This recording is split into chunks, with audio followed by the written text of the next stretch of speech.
Welcome to the Lost Vet Podcast, where we are helping you get back to your passion and purpose.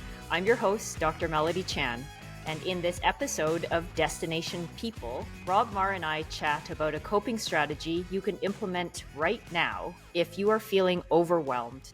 Have a listen. So, Rob, one of the things you mentioned in the book is a coping strategy that we can implement right now. What is that magical coping strategy?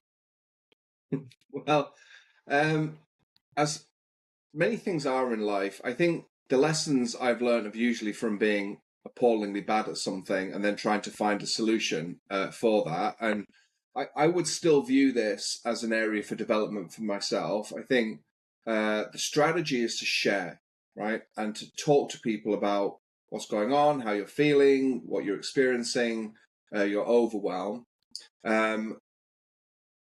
And I don't think that necessarily comes naturally to everybody, because I think we can perceive it to be a sign of weakness. I definitely feel that at times.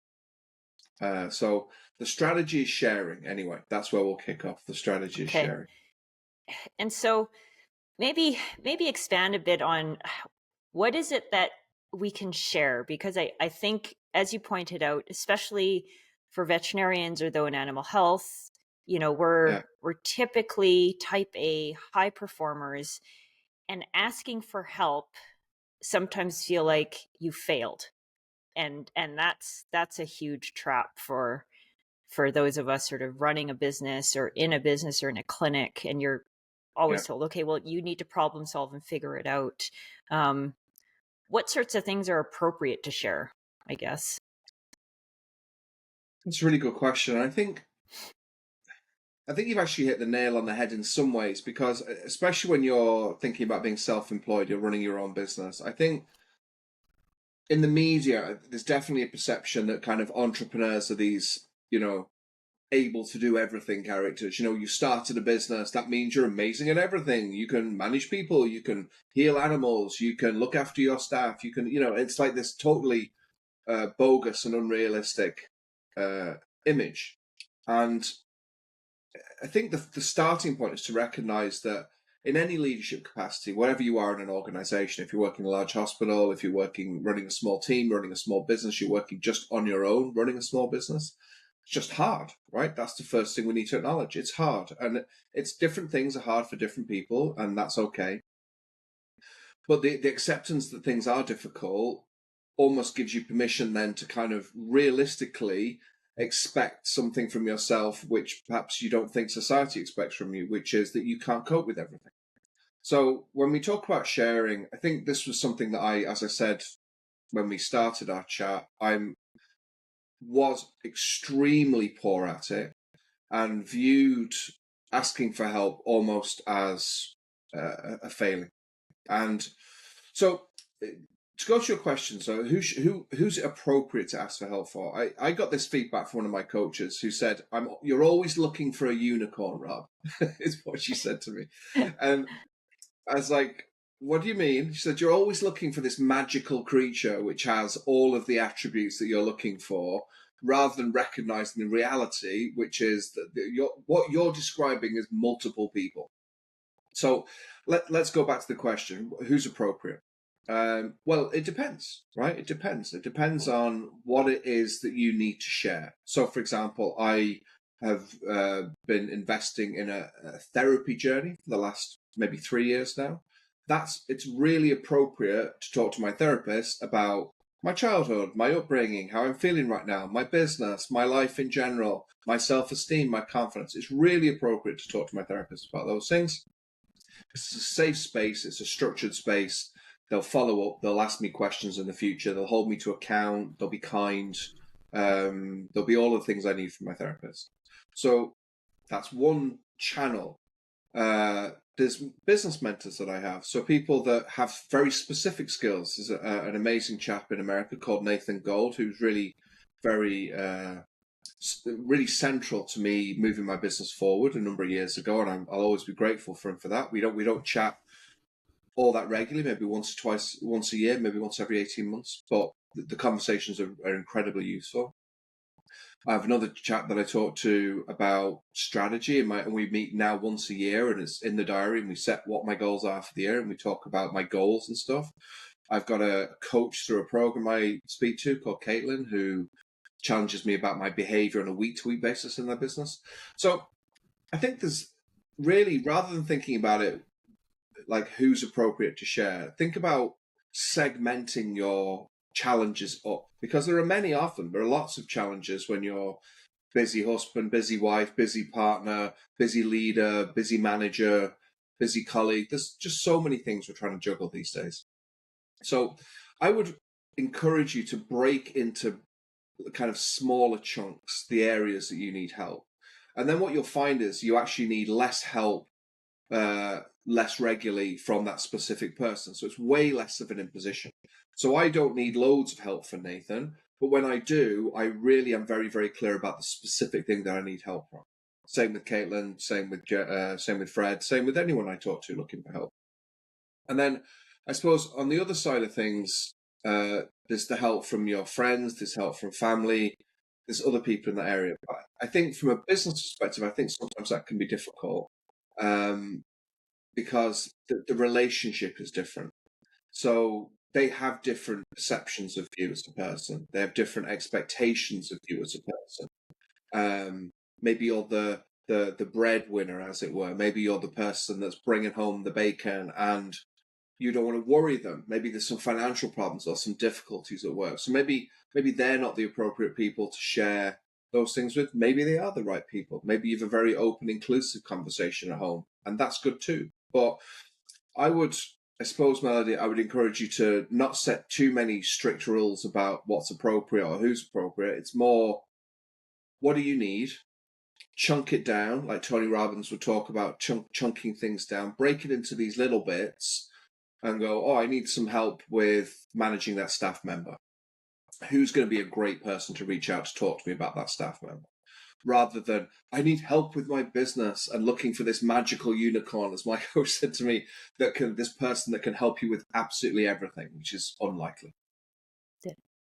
It's interesting because I would have thought you would have said, oh, definitely right away reach to a colleague who would understand the space you're in and start there. But what I really appreciate with your approach is reminding us to sort of cultivate that external network of advisors. I was at one session, and one of the really great tips they gave us was create your own personal board for yourself. And so you Yeah, have members of your own personal board who will tell you what you need to hear rather than yeah, tell you what you want to hear.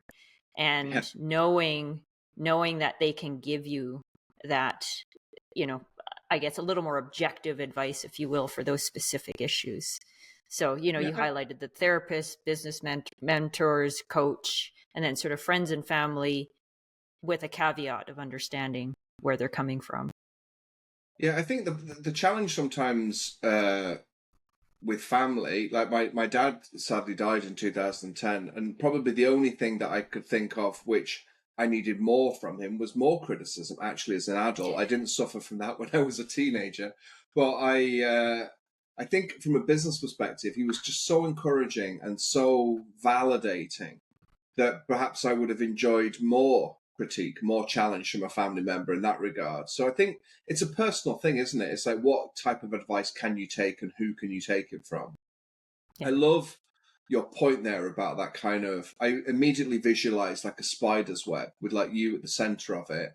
And you're kind of trapping all these people, helping you on your journey.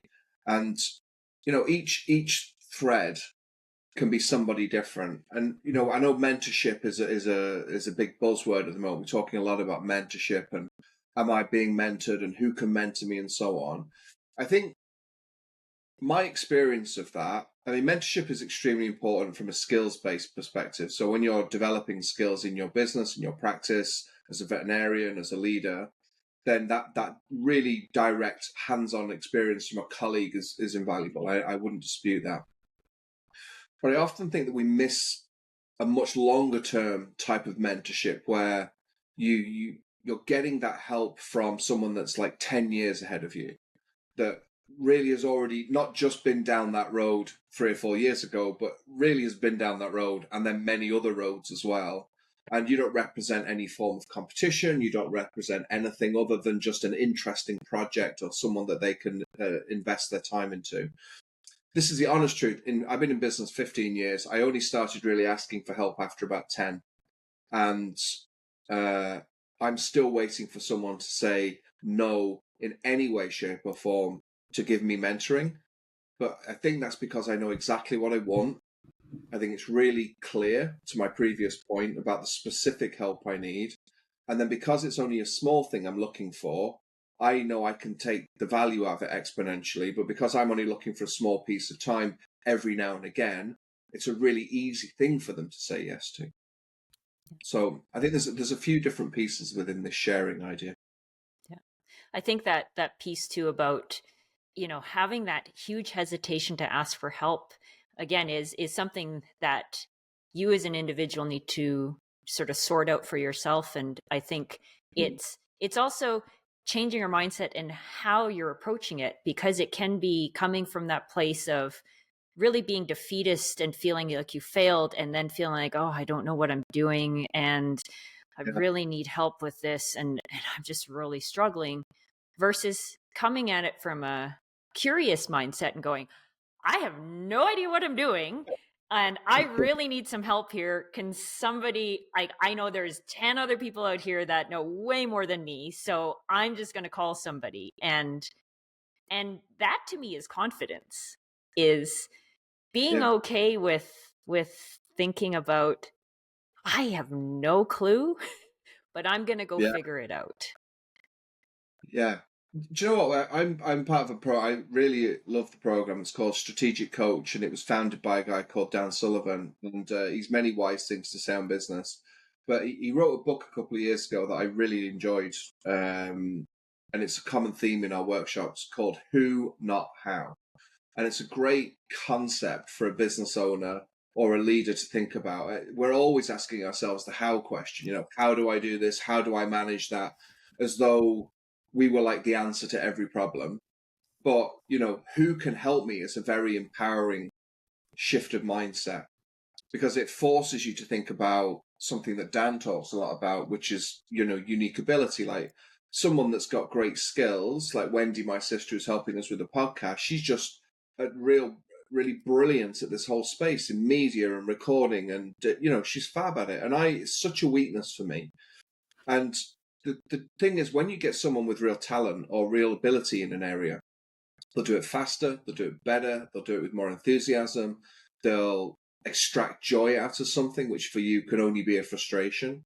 So, thinking about things from a people perspective, it's coming back to that idea. Well, who is brilliant at this? Not just who can I pass it off to, but who's going to really enjoy working on this? Who has this great skill set that I don't possess? Like, to your point, I'm lost. I don't know what to do. I need help. But that doesn't have to be a position of weakness. You're describing it as a position of strength. It's about confidence, about saying, I don't know everything. I don't know most things. So maybe you could help me with this one thing. What a great conversation, and lots of gems in there. If you're feeling like you're overwhelmed and you need help, this is where you're wanting to really start to think about who you've built around you as people you can turn to. So sharing as a coping strategy, but more specifically thinking about who can help you in the situation that you're in. And Rob pointed out some really key people to think about, whether it's specifically a coach for yourself, there's business mentors, there's therapists as well. And first thinking about what is that you're needing help with, and then looking around you. We talked a little bit about building your own personal board of directors, which again, surrounding yourself with people that you can reach out to with specific issues and tell them what's happening, being a sounding board, and going from there. Friends and family are also part of that, but with that caveat that again, it's a little different with those relationships because they also may have their own perspective or own needs. And so their advice may not be as unbiased as you might need in that moment. So hopefully that gives you some ideas for who you can reach out to in those situations, hopefully before you're feeling like everything's crashing down around you, but taking that time to build that network before that moment happens. Until next time.